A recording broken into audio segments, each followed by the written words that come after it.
Good morning. आज हम सभी सूरदास के पद पाठ का रिवीजन करने जा रहे हैं। इसमें आज हम आपको सेकंड पद समझाएंगे। इसके कुछ शब्दार्थ भी लिखे हुए हैं। जैसा कि हमने कल आपको बताया था कि सूरदास के जो ये पद लिखे हुए हैं उसमें उद्धव द्वारा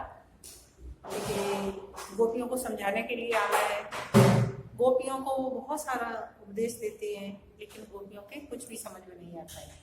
अर्थात वो कहती हैं कि तुम जो बातें ज्ञान की बता रहे हो वो हमारी समझ से बाहर है। हम सब भोली अनपढ़ नादान हैं गोपियाँ, इसलिए ये सब ज्ञान की बातें हमारे समझ में नहीं आएंगी।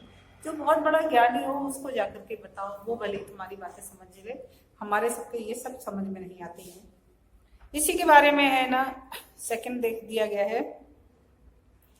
क्योंकि श्री कृष्ण ने गोपियों से कहा था, जब वो जाने लगे थे मथुरा, तो गोपियां और ग्वाल बाल भी जाने के लिए तैयार हुए थे, लेकिन श्री कृष्ण ने कहा था कि तुम सब यहीं रुको, हम जरूर तुमसे मिलने के लिए आएंगे वहां से।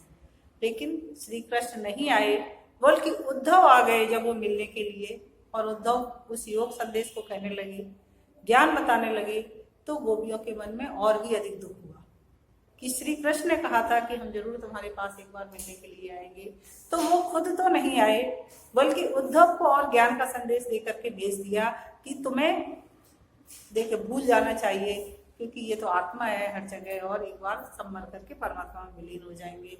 जो बातें हमारे समझ में नहीं आती, तो गोपी मन में क्या कह रही है, गोपियां मन ही मन जो श्री कृष्ण से बहुत अधिक प्रेम करती थी, तो अब वो उद्धव के लिए क्या बोल रही है, मन की मन ही माज रही है उद्धव। हम सब गोपियां जो मन में सोचती थी कि श्री कृष्ण जब आएंगे तो हम उनसे बताएंगे कि हम सब गोपी और ग्वाल बाल तुम्हारे बिना कैसे रहते थे, या क्या करते थे, या हमें तुम्हारी कितनी याद आती थी। ये सारी बातें जब हमें श्री कृष्ण मिलेंगे तो वो मन में सोचती थी कि वो बताएंगे। लेकिन अब श्री कृष्ण आकर के उद्धव आ गए, तो गोपियों को ऐसा लगता है कि जो बातें हमारे मन में थी वो शायद हमारे मन में ही रह गई। मन की मन ही मांझ रही, मांझ मतलब बीच में, मन में जो बातें थी ऐसा लगता है कि अब वो मन में ही रहेगी, क्योंकि श्री कृष्ण लगता कभी भी सुनने के लिए नहीं आएंगे। कहियो जाए कौन पे उद्धव, हे उद्धव, जो हम सब गोपियां सोचती थी वो अब बातें मैं किससे कहूं जाकर के, क्योंकि श्री कृष्ण तो आए नहीं है, अब मैं किसको वो सब बातें सुनाऊं।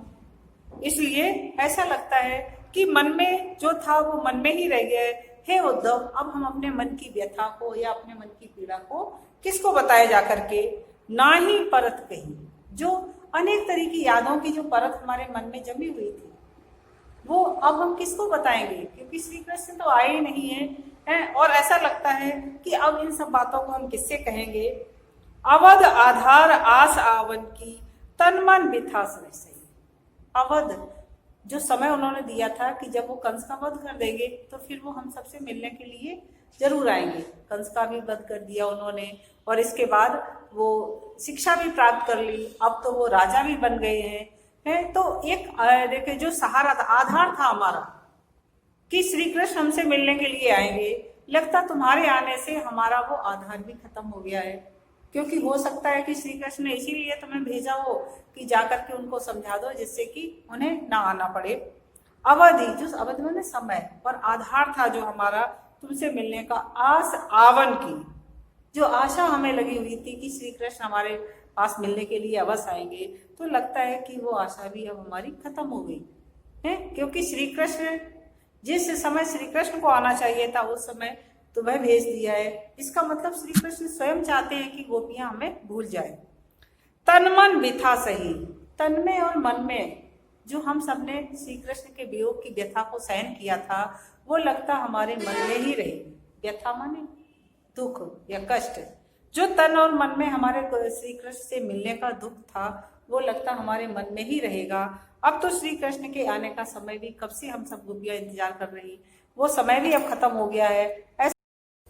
अब गोपियां मन ही मन है ना उद्धव से इसी तरह से एक उलाहना सा दे रही है कि तुम आ गए लेकिन श्री कृष्ण नहीं आए, अब इन योग संदेशन सुन। अर्थात वो कहना चाहती गोपियां कि अब उस पे भी श्री कृष्ण ने हम सबके लिए योग का संदेश भेज दिया है। तो उस योग के संदेश को सुन करके बिरहन बिरह दधी, ऐसा लगता है कि हम सब बिरहणी थी जो श्री कृष्ण के वियोग में वैसे ही दुखी हो रही थी, और अब ये लगता है कि वो विरह की आग और भी ज्यादा प्रज्वलित हो गई है, क्योंकि श्री कृष्ण ना आकर के उन्होंने योग का संदेश भेज दिया है। तो उनके कहने का अब इन योग संदेशन सुने, इस योग के संदेश को सुन सुन करके हम सब गोपियां विरहन विरह दधी, विरहन के समान थी, बिरहणी के समान श्री कृष्ण के वियोग में हम सब देखे दुखी थी और जल रही थी। अब लगता है कि इस योग को संदेश को उन्होंने जो भेजा है उसने और भी हमें दुखी कर दिया है। चाहत होती गुहार जितैते, आगे गोपियां कहती हैं क्योंकि राजा का क्या कर्तव्य होता है कि अपनी प्रजा का सही तरह से पालन करे, है? तो हमारे प्रजा जब भी दुखी होती है तो वो राजा के पास जाती है और राजा के पास जाकर के अपनी पीड़ा या व्यथा को कहती है, और राजा उस व्यथा को, उस पीड़ा को जनता की देखे उबारने की कोशिश करता है कि हमारी जनता सुखी रहे। लेकिन यदि राजा ही दुख दे, यदि प्रजा को राजा ही दुख देने लग जाए तो फिर प्रजा किससे कहने जाएगी। तो गोपियां इसी को लक्ष्य करके कह रही, चाहत होती गुहार जिते से, जहां से हम सब चाहती थी कि जाकर के राजा से ये संदेश कहेंगे, क्योंकि अब तो वो राजा बन गए हम सबके हैं, और हमारे अंदर जो भी पीड़ा होगी या कुछ भी परेशानी होगी तो हम जाकर के राजा से कहेंगे। तो जहां तक हमें हम सबको गुहार लगानी थी उतटे धार बही, उधर से तो श्री कृष्ण ने लगता है योग रूपी धारा को बहा दिया है। तो अब हमारा वहां भी कोई सुनने वाला नहीं है, क्योंकि राजा का तो ये कर्तव्य होता है कि प्रजा को सभी तरह से सुखी रखे। लेकिन जब राजा ही देखे प्रजा को परेशान करने लग जाए तो फिर प्रजा किसके पास जाए कहने के लिए। तो यही कहना चाहती गोपियां। सूरदास जी ने लिखा हुआ है, चाहत होती गुहार जिते, जहां सब हम सब गोपियों को गुहार लगानी चाहिए थी। गुहार का मतलब प्रार्थना करने जाते कि हम सब के अंदर ये पीड़ा है और हम सब किस पीड़ा से दुखी हो रहे हैं, वो पीड़ा अब हम किससे कहें जाकर के, क्योंकि उन्हीं राजा ने हमारे पास योग रूपी संदेश भेज दिया है। उतते धार वही, उधर से ही इस योग रूपी धारा को उन्होंने बहा करके भेज दिया है। तो हम सब जनता कहाँ जाएं या कहाँ पर किससे जाकर के अपनी मन की व्यथा को कहें। सूरदास जी कहना चाहते, अब धीर धरे क्यों मर ज्यादा न ले। हम सब गोपियां अब किस तरह से धैर्य धारण करें, क्योंकि भगवान श्री कृष्ण ने ही अपनी मर्यादा को नहीं निभाया है। अर्थात हम सबसे वो मिलने का जो वादा कर गए थे वो अभी तक नहीं आए, बल्कि उन्होंने योग संदेश भेज करके हमारी उस पीड़ा को और अधिक प्रज्वलित किया है, या और अधिक उन्होंने हमें कष्ट पहुंचाने की कोशिश की है। इस तरह से गोपियां श्री कृष्ण के वियोग में बहुत अधिक व्याकुल हो रही हैं। किसके मन की बात मन में रह गई और क्यों? हाँ, और सारी बातें जो उन्हें यादें बताई कि कृष्ण के बिना वो कैसे रहे, वो उनके मन में रह गई कि कृष्ण तो आएगी नहीं। हाँ, क्यों रह गई? क्योंकि श्री कृष्ण तो नहीं आए, बल्कि उन्होंने योग संदेश भेज दिया। Very good. गोपियों की विराग और अधिक क्यों बढ़ गई?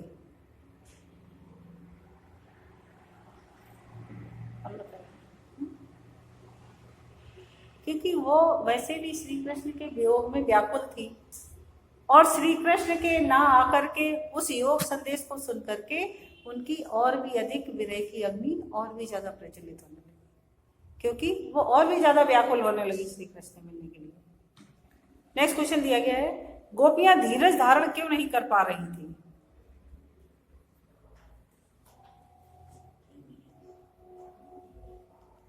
क्योंकि वो श्री कृष्ण से इतना अधिक प्रेम करने लगी थी, जिसके कारण श्री कृष्ण जो उनसे दूर होकर के चले गए थे, इसलिए वो धैर्य धारण नहीं कर पा रही थी। वो सोच रही थी कि कब श्री कृष्ण हम सबसे मिलने के लिए आए, लेकिन श्री कृष्ण नहीं आए, इसलिए वो धैर्य धारण नहीं कर पा रही थी। गोपियां तन मन की व्यथा किस आधार पर सह रही थी? क्या आधार था उनका वो अपने मन की व्यथा को सहने का? अभी तो ही बताया था मैंने, क्योंकि श्री कृष्ण, हाँ, श्री कृष्ण ये कह के गए थे ना उनसे कि वो उनसे मिलने अवश्य आएंगे, है? इसी आधार पर वो अभी तक जीवित थी या मन की व्यथा को सह रही थी, क्योंकि श्री कृष्ण ने उनसे मिलने का वादा करके गए थे, इसलिए गोपियां उसी बात आधार को लेकर के अब तक जीवित थी। सूरदास अब धीर धरे क्यों? गोपियां क्यों धैर्य धारण नहीं कर पा रही थी? ये तो पूछ लिया मैं। मर ज्यादा न लही का आशय स्पष्ट कीजिए।